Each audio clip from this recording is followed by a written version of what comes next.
umugisha kandi tugusabe kugira ngo ubane natwe.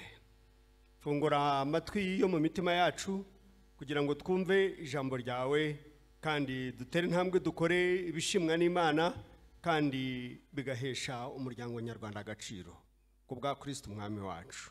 Amen. Murakoze. Nje vuga ngo nimwicare ariko kubanza mwicaye kare. Reka mbanze mbasuhuze cyane mu izina rya Yesu. Mbabwire ngo twari tubakumbuye.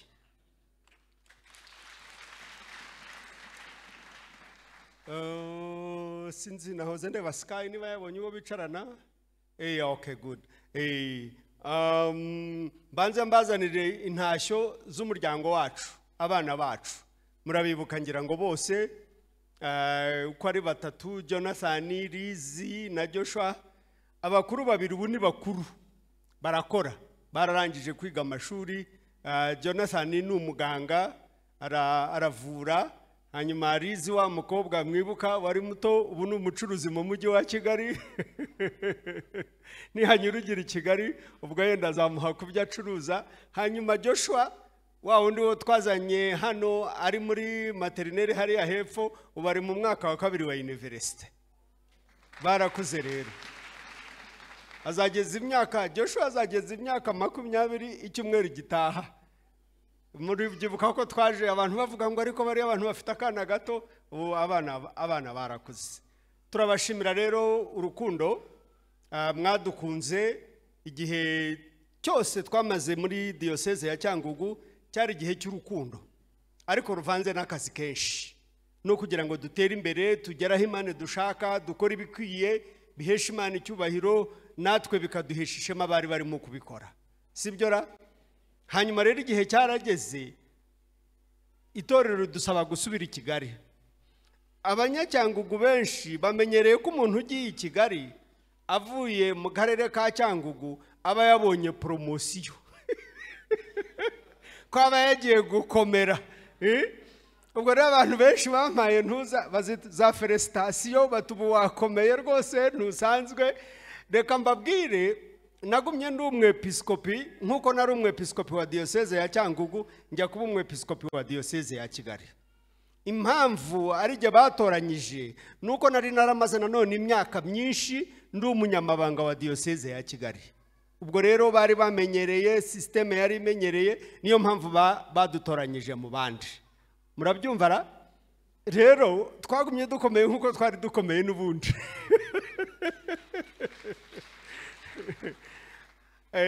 Ariko impamvu batubonye, impamvu badushimye nuko abanyacyangugu mwadukunze namwe mukatubona mukaduha agaciro. Mwebwe rero mwaduhinduye abageni beza batuma abantu bagaragara. Sibyo ra? Kandi bikaba bituma ndimo no kubashimira cyane ukuntu mufashe neza Bishop Muhutu n'umucyara we. Nabonye bayaga basa neza rwose. Insambazi zigira imbaraga burya. Sambazi zigira imbaraga rwose, nyakubahwa mengero urimo kubona imbaraga zayo. Irakora rero. Mbazana ariko n'intashyo kuva muri diocese ya Kigali. Bene wanyu abandi bangirikani barabakunda. Sibyo ra? Abenshi twari twegeranye barazi ko turi hano uyu munsi turi kumwe namwe. Abandi bafite n'umujinya kuko bazi ko twasubiye umuhira twagiye gusura abavukanye. Ubwo ntako twabigira rero, hariho ibyo umuntu adafite uko yagira. Reka tutere intambwe vuba tujye mu ijambo ry'Imana. Tubanze dushimire abemeye umuhamagaro wo gutera intambwe bakajya gukorera Imana. Hari amagambo abiri asa. Iyo umuntu apfuye mu Kinyarwanda turavuga ngo Imana yakoze iki? Ngo yamuhamagaye. Siko tubyita mwa abantu b'Imana mwe. Hanyuma iyo umuntu yiyemeje kwinjira mu murimo we twita uwa gishumba cyangwa umurimo wa alitari, turavuga ngo nawo ngo Imana yakoze iki? Yamuhamagaye. Bantu b'Imana rero ubu ngubu Imana yabahamagaye. Sibyo ra? Mbwirira abo ngabo bagiye kurobanuka bagenzi bo tiho kanyago uti Imana yaguhamagaye. Bambwirire. Abo ngabo bahoza bababwira 12 na 11 nabahamagawe n'Imana. Mukanya Bishop arabarahiza kugira ngo bayitabe neza. Noneho nimumfasha rero turebe Zaburi ya 23. ni icyanditswe badusomeye mwese murakimenyereye, abagize umugisha mukanyura muri Sunday school ni icyanditswe mumenyereye, abandi abakuriye mu matungo bakaba mu miryango igiye ifite amatungo, iyi ni zaburi rwose yoroshye ngufi kandi imenyerewe. Ndenda ngo tuyinyuremo rero, ntabwo ndi butinde mu magambo, ariko iyi zaburi irareba buri muntu wese waje aha ngaha, irareba abayobozi bacu bwite ba leta. Ndenda kuvuga iri jambo kugira ngo munyumve. Mwari muzi ko ubuyobozi bwose busa? Mwari mubizira? Ubuyobozi bwose burasa, niko Bibiliya ivuga. Hari ab'Imana yahamagaye ngo dukore wa murimo wa alitari. Murabyumva ra? Ariko nawo ni ubuyobozi. Hari abandi nabo b'Imana yahamagaye mu murimo wa leta. Mbabarira nk'abapolisi nahoze mbona DPS ahangaha, abapolisi mbasengera buri munsi kubera ko iyo niryamiye bo nibwo baba bakora mu ijoro. Uwo si umuhamagaro mwokagira Imana mwe. Ejo bundi turimo kunyura muri Nyungwe tuza, hari mwabana bato bangana n'abanjye bagendagenda muri Nyungwe kugira ngo Nyungwe bayirinde. Muri buka igihe Nyungwe itaririnze, nyakubahwa DPC na meya cyagihe harya sinibuka ukuntu ya miryango ijya giturwanya hanga hasi, sinibuka ukuntu bayita, ariko narahanyuze, jewe nahanyuze saa 10 muri Nyungwe, nyuzemo abankurikiye saa 11 nibo barashe. Murabyumva ra? Bari abana batarimo rero nawe ntiwanyuramwo. Abo nabo bahamagawe n'Imana kugira ngo bakore uwo murimo. Murumva rero igikuru niki? Nuko twese abakozi b'Imana, baba muri leta, mu nzego za leta zitandukanye, baba mu nzego z'itorero, twese tuba abizerwa mu muhamagaro wacu. Nicyo gikuru, kuko hari igihe tuzatanga raporo rwose mubyanze mubikunze. Uwaduhamagaye hari igihe tuzamuhagarara imbere tugatanga iki? Tugatanga raporo. Cyo nimumfashe rero turebe Zaburi ya 23. Hanyuma abari burobanurirwa ubudiyakoni n'ubupastori, ndenda ko mwakubita mugenzi w'agapfunsi ku gitugu, ku rutugu hano, kubita agapfunsi ku rutugu, utaya magambo nawe ntuyasiga aha hantu. Murakoze. Zaburi ya 23 umurongo wa mbere niwo dutangiriraho. Abafite ubukaramu murajya mwandika, abatabufite muzajya nimugera mu rugo muraza gusubira neza musome, ariko abandi ndenda ngo mubifate mu mutwe kuko ntago ndi bukoresha amagambo menshi. Nimwumve ikintu cya mbere speciale kuri iyi zaburi ni intama ivuga. Iri ni ijambo ry'intama, intama yafashe ijambo iravuga. Burya mu muco wa Bibiliya ntago inyamaswa zivuga cyane. Muri Bibiliya ahantu bandika inyamaswa zavuze ni 3 gusa, ariko ahantu h'inyamaswa yamaze umwanya ikavuga cyane ni muri Zaburi ya kangahe? Ya 23. Murabyumva ra? Umwanditsi wa Zaburi aricara yihindura intama maze yandika mu ijwi ry'intama. Nimwumva ukuntu yanditse. Murongo wa mbere, Uwiteka niwe mwungeri wanjye, sinzagira nte? Sinzakena. Bantu b'Imana bagiye kurobanurirwa umurimo wa gishumba, umurimo wa alitari. Nutamenya ko Uwiteka ari we mwungeri wawe, uzahora uri umukene kugeza igihe uzapfira. Nimwumve rero, ubukene ntago ari ubw'umubiri gusa. Ubukene si ibyo kurya n'ibyo kunywa gusa. Hari abo njya mpura nabo mfite imodoka ya diyoseze, wavumura imodoka bavuga ngo yo ngo umukiraragiye. Ntago bamwe muzi ko muri ariya mamodoka bahuzuyemo ubukene bwinshi. Ubukene ntago ari amafaranga gusa. Ubukene si ukubura imodoka. Ushobora kugira imodoka ariko nturyame pe, ntusinzire. Murabyumva ra? Kandi umuzamu waraye ku izamu akurinze, wowe ufite imodoka sha ugasanga aragona saa 8 z'ijoro. Hariho jyewe n'umutu wo tugeragewe na madamu aturusha gusinzira kuko umuntu ushobora kugonera iriya mukamwumva muri he. Ugasanga umuzamu arasinziriye ariko warinze ntakoze iki? Ntasinziriye. Rero Bibiliya iravuga ngo hariho ubukene buno bwacu bwa buri gihe bwo hanze bw'umubiri, ibyo gukena ibyo kurya n'ibyo kwambara, ariko ngo hariho n'ubukene bw'umwuka nabwo. niyo mpamvu mu isengesho ryacu haravuga ngo uduhe iby'umubiri n'iby'iki n'iby'umwuka ngo nabyo. Hariho n'ubukene bw'ubwenge, ugasanga umwana ise yamusigiye ibintu byose twavugaga, ugasanga batuye no hafi y'urusengero ariko akabura iki. Muzi abantu buzuye ahantu Iwawa, ahantu hitwa Iwawa, hano Cyangugu babaga Nyagatare, sinzi niba bakibayo, abana bananiranye, abanywa ibiyobyabwenge, ubu bari kuri apedike niho bageze igashonga. Ntago bagira ababyeyi se? Barabagira. Ababyeyi babo n'abakene se? Ubukene ni iki? Mbariza mugenzi utubukene ni iki? Waribeshye rero. Ntago ubukene ari ukubura ibyo kurya n'ibyo kunywa gusa. Hariho n'ubukene bw'ubwenge, umwana akabura ubwenge, akabura umutima pe, akarangiriza kuri apedike. Turabafite benshi, twebwe ntidushobora kuba babwira benshi. Hariho n'abandi bana ababyeyi bakabura bo baraga ibyabo kubera ko umwana we yihaye iki ibiyobyabwenge. Ibi turabifite. Ariko intama ikavuga iti Uwiteka ni we ki? Ni umwungeri wanjye sinzakena. Bantu b'Imana rero, niba ugiye kujya muri paruwasi ukagenda uzi yuko uzajyana na musenyeri uzapfa uri umukene, ukagenda uzi ko ugiye kugendana na senior pastor uzapfa uri umukene, cyangwa ugiye kugendana na kidikono uzapfa uri umukene. Ariko numenya ngo Uwiteka, murabyumva ra? Ngo Uwiteka uriya ngo ni umwungeri wanjye sinzakena. Nubu ukora mission ya leta ukumva ukorera abantu, ukorera leta iguhemba, uribeshye, ntabwo uzagera unezerwa. Ariko numenya ko ukorera Imana uzakuramo umunezero udashira, kubera ko uzakora ibikwiye byo wumva nawe biguhesha agaciro kandi bigahesha Imana n'ikiremwa muntu iki umunezero. Intama iratinyuka ku manywa y'ihanga iravuga iti Uwiteka ni we ki? Sinzakena. Numenya ugiye muri paruwasi ukagenda neza uzi ko Uwiteka ari we mwungeri wawe, ndagusezeranya ko utazigera uba umukene. Ndabisezeranya na bishop muri diocese ya Cyangugu. Uwiteka ntakubera umwungeri, ntago uzigera wicwa n'ubukene, bwabo bw'umubiri, bwabo bw'umutima n'ubw'umwuka nabwo. Byose Uwiteka arabitanga. Ni murebo wa kabiri. Ngo ndyamisha mu cyanya cy'ubwatsi bubisi. Iyo ni intama. Ubwatsi bubisi burimo iki? Ibyo kurya. Ngo ndyamisha mu cyanya cy'ubwatsi bukoze iki?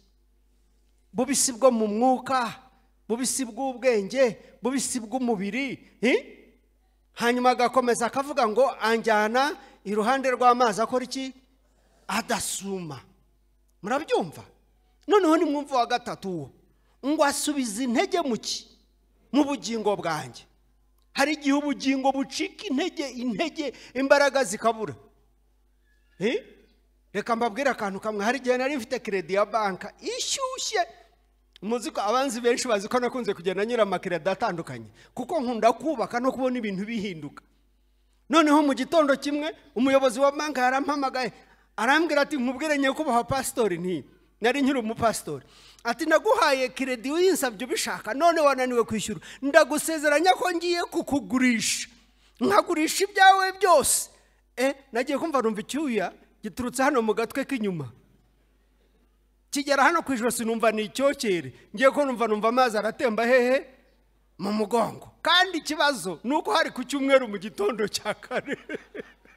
Ubwo urumva nijye wari umuvuga butumwa uwo munsi. Umugabo twakoranaga bamwita Pastor Bugira Uwenda, ubarahari hariya abantu bese baramuzi. Ndagenda namubwira nti Bugira Uwenda urabizi ate hari ikibazo kibayeho, ni wowe ugiye kuba umuvuga butumwa w'uyu munsi, ni wowe ugiye gukora ibintu byose, cyo kora ndakuyoborera. Ubwo uzi ukuntu nayoboye bishop nihishe inyuma ya prayer book. Umunyabyaha nava mu byaha yakoraga agakora nikinga ku maso. Murabyumva ra? Uko niko bigenda. Ubwo nari nacitse intege, ariko ijambo ry'Imana riravuga ngo asubiza iki? Intege mu bugingo bwanjye. Niyo yaba ari credit yakubujije amahoro nabwo asubiza mu iki? Nyakubaha meya. Niyo yaba ari abandi bakozi bari stubborn cyangwa abapolisi bakora uko bashatse, nabwo Uwiteka afite capacity yo kugusubiza mu iki? Ntabwo avuga ngo arabahindura cyangwa arabimura, ariko agusubizamo intege mu buryo bwe. uko abishaka kandi uko abizi, kandi ubwenge bwe ntushobora kubipima, ni bwinshi, kandi agira inzira nyinshi zo gukora ibyo ashaka mu buryo ashaka, kuko byose arabishoboye. Murabyumva mwa abantu b'Imana mwe?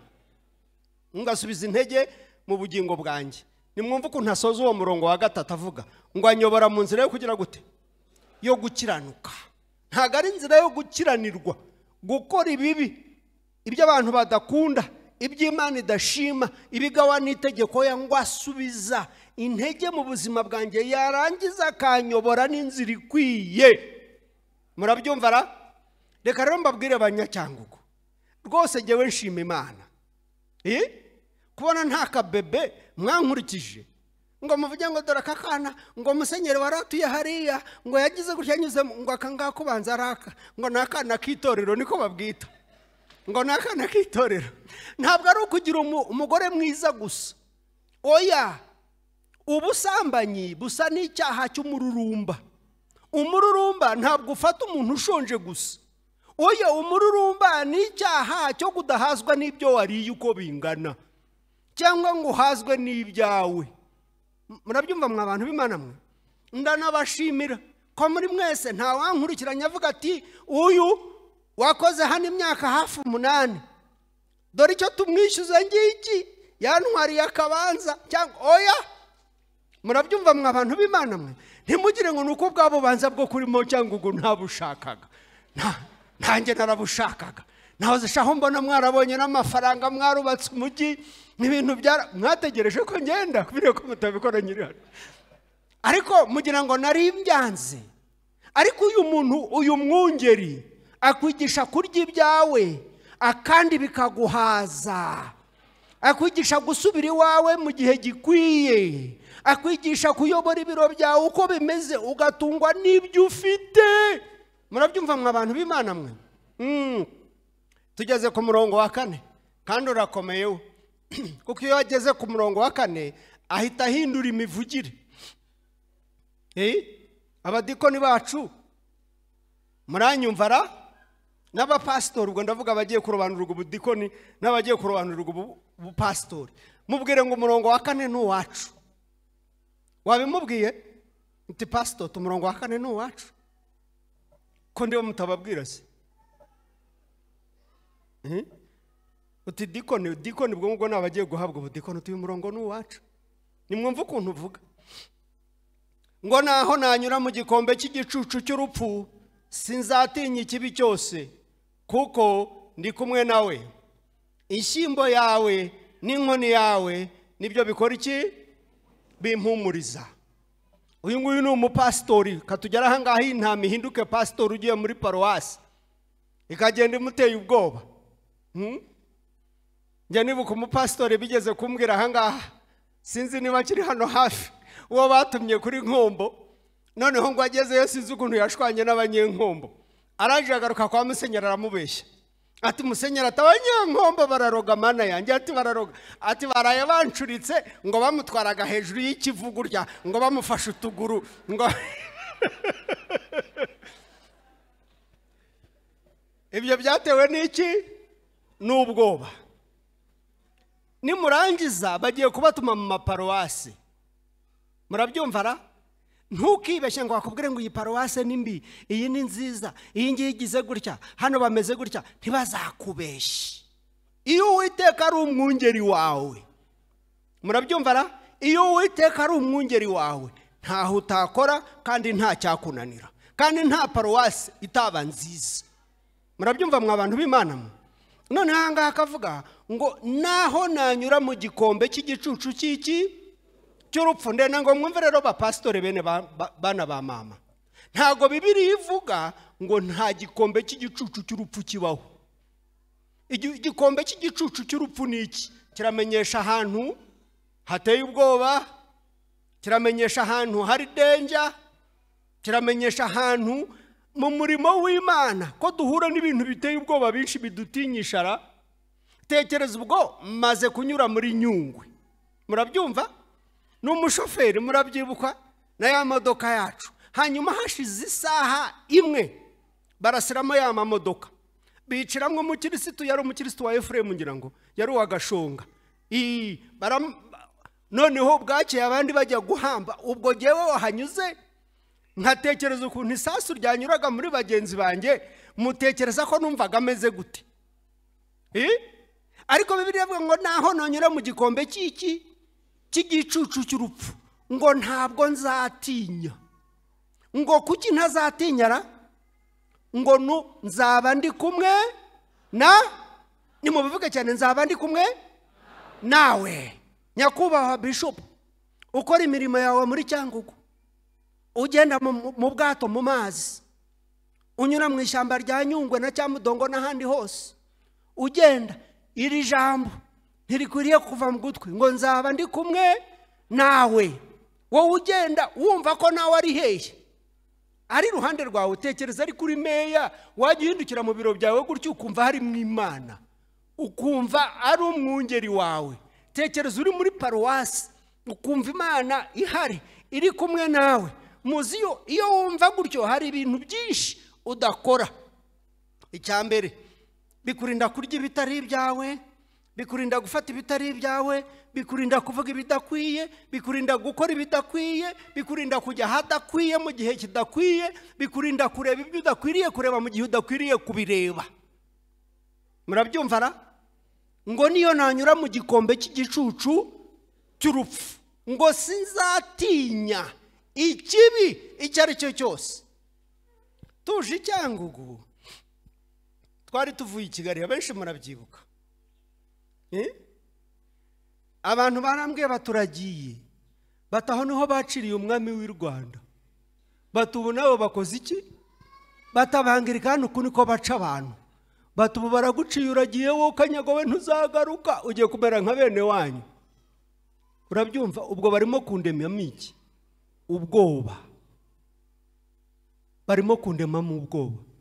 Maze ntungutse Cyangugu, isambaza barayizana, ubugari buraza,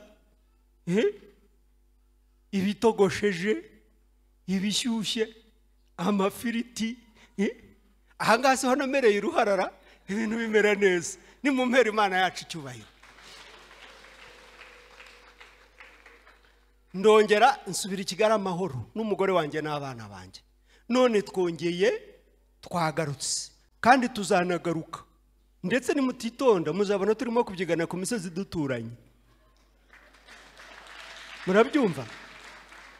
Hana kavuga ngo niyo nanyura mu gikombe cy'igicucu, ngo ntabwo nzatinya ikibi cyo. Nimwongere iryo jambo rya cyose kirame, kuko hariho ngo abatinya ngo bazangaburira uburozi bw'intuza, manya ngo bazangira gute. Ninde wabikubwiye? Uwiteka ari umwungeri wawe, azakurinda, azabana nawe, ntazagusiga, ntazaguhana.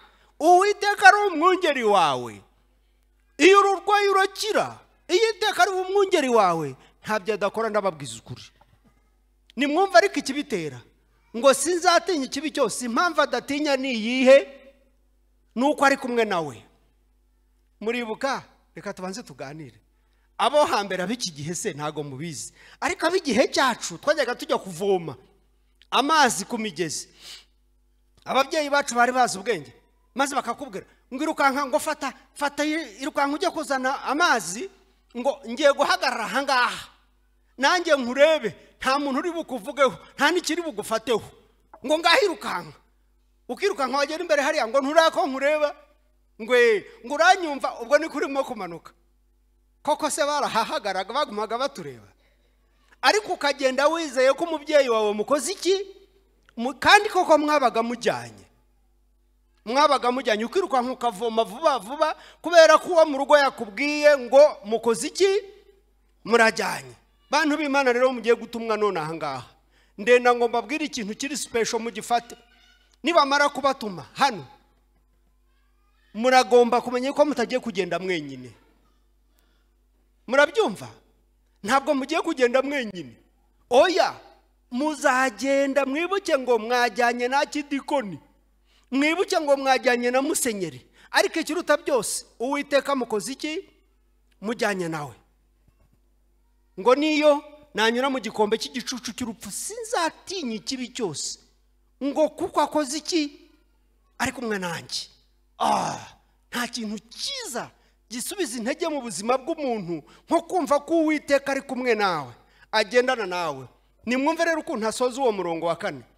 Yarangiza akavuga kuri uwo murongo ngo ishyimbo yawe n'inkoni yawe nibyo bikora iki? Nibyo bimpumuriza. Uwiteka Imana yacu ifite ishyimbo ikagira n'inkoni. Ibyo bintu byombi bikora imirimo itandukanye. Inkoni irarinda, inkoni irakubita, inkoni iratesha, inkoni irahana. Ariko ishyimbo igaruza urukundo ikigiye kubura. Ibyo byose rero wa mwungeri mwiza arabifite. Afite inkoni si yo kugukubita, oya, keretse ni wiyemeza nawe ukajya mu bakubitwa, ariko ni inkoni yo kukurinda. Afite n'inshyimbo yo kukugaruza ineza. Ngo Uwiteka ni umwungeri wanjye. Reka turebe, nimusoreze muri Matayo igice cya 28 umurongo wa 20.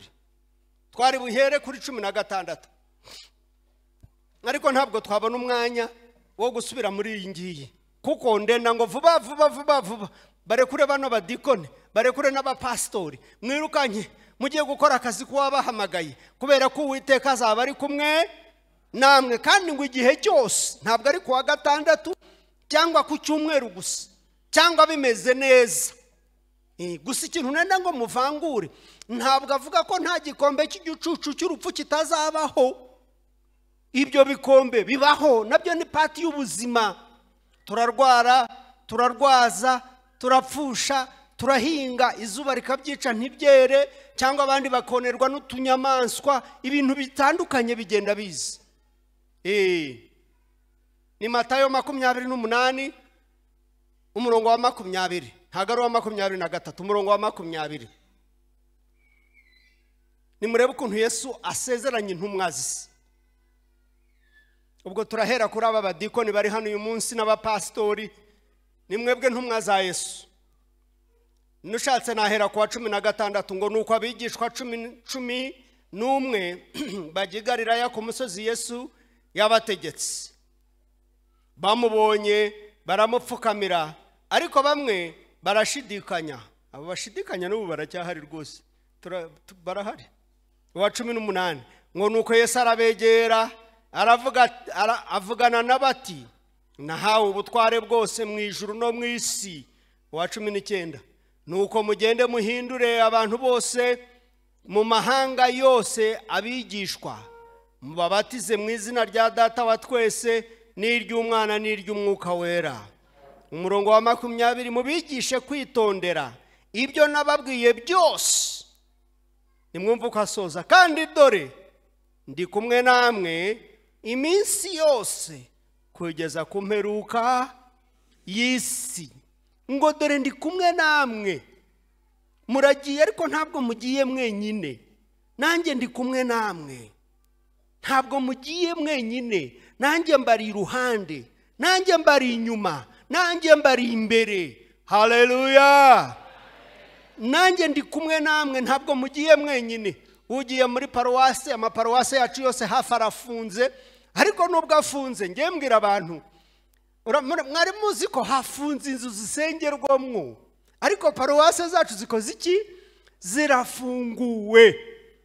Paruwase zacu zirafunguwe. Diyoseze ya Kigali yose irafunguye, ariko insengero, amazu abantu basengeramo akoze iki? Harafunze. Ariko se ko ngenda nkajya mu murima ngasanga umukristo wanjye tugasenga, abandi mbasanga ku kazi tugasenga. Ubu rero i Kigali ho hari akantu gashya twabonye Bishop, iyo tugize umugisha hakabikiriyo. Iyo ikiriyo kibaye shansi nakubwira, nzana amakanzu yanjye y'ubwoko bwose. Ubwo se bambwira ngo iyo paruwasi irafunze ra? Wapi? Turaza tukajya imbere y'inzu tugasenga, cyangwa tukajya mu mbuga, cyangwa bakagenda tugasenga. Ndenda kubabwira mwa abantu b'Imana mwe, Yesu yaravuze ngo nzaba ndi kumwe nabande. Ntabwo yatubeshyaga, ntabwo yadukinishaga, kandi ntabwo yavuze ngo nzaba ndi kumwe namwe ngo kuwa gatandatu, ku cyumweru sinzaza. cyangwa ngo kuwa mbere ngo nzaba ndi kumwe namwe kugera ku mperuka y'isi.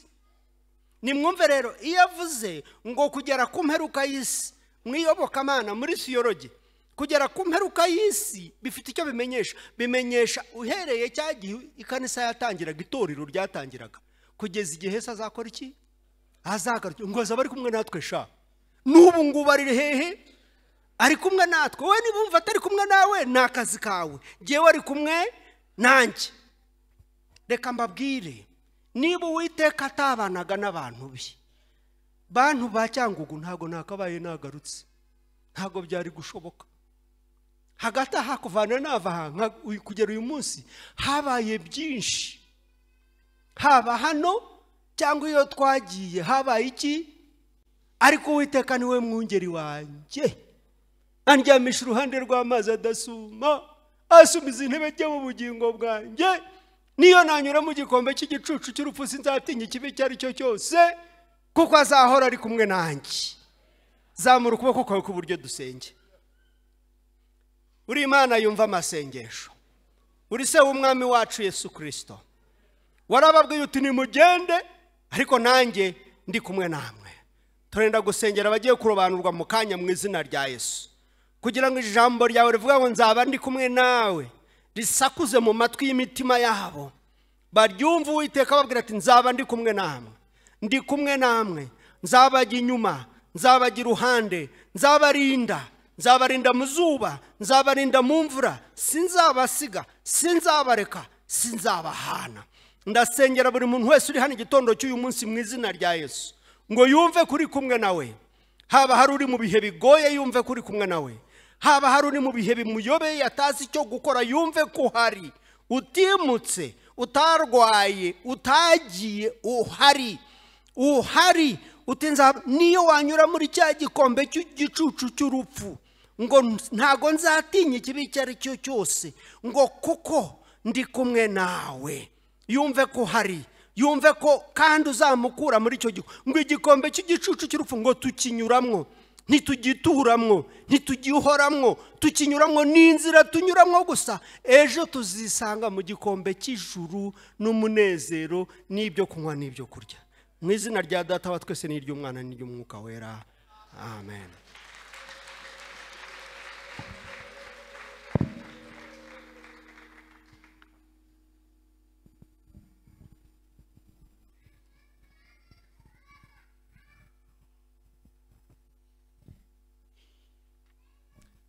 Reka mbasabe muhaguruke. Abafite igitabo cya gahunda barareba ku rupapuro.